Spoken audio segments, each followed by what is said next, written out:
Yuki began telling her story of what went down when she shot out of the rocket. Just like every tracker, I used the unique power that I had been granted. I was scared, I'll admit, but the situation was desperate. I always wondered why I was given this magic. What sort of ancient trekker ancestor bestowed something so dramatic? Anyway, I shot out like a bullet, and as I was about to hit, a warm light wrapped around me, sort of like a fresh from the dryer blanket. When I collided with the giant space trash centipede, I heard a soft voice say, "Not yet." A voice in the dark, something totally bizarre, hacking the mainframe, bypassing the firewall. Don't delete, we'll just reinstall, logging into my special avatar.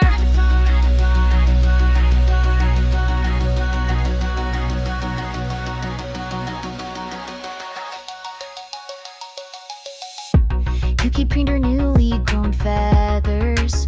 She had so much hunger. Is that everything? Sprinkles asked, taking furious notes like Yuki was his professor.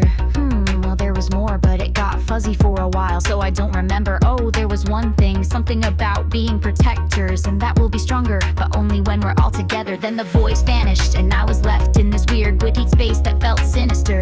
I couldn't see, but I could hear you, especially Barley. He was so much louder. She found herself stroking Barley's face all tender.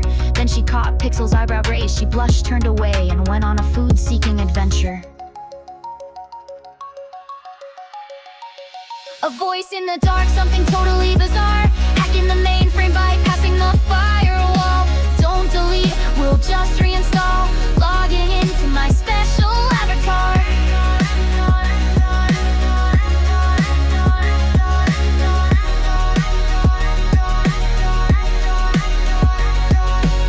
Each of the trekkers were completely exhausted. They shifted to smaller sizes and found comfortable places they could get rested. Pixel found Yuki and snuggled in beside uninvited. After a long, uncomfortable silence, Pixel spoke up. "So have you two ever dated?" Yuki, who had been drinking some candy apple milk, spit it out directly at Pixel before it could even be tasted. What were you talking about? How could my relationship with Barley be so tainted? Pixel, more amused than mad, wiped up what had been blasted, a sneaky smile on her face, clearly excited. "I never said anything about Barley. I was asking about you and Loona. Don't tell me you were rejected." Yuki looked at Pixel like she'd been caught trying to do something wicked, like she'd taken the candy jar and embezzled. "You humph, you cheated." Pixel laughed and put up a barrier. The sound outside faded.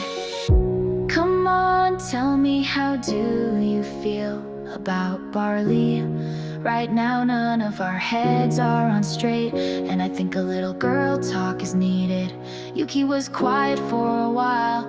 "I guess we haven't talked much since we departed. Fine, but if what I say leaves this bubble, I'll make sure you're haunted. Here's how I feel." A voice in the dark, something totally bizarre, hacking the mainframe, bypassing the firewall. Don't delete, we'll just reinstall, logging into my special avatar.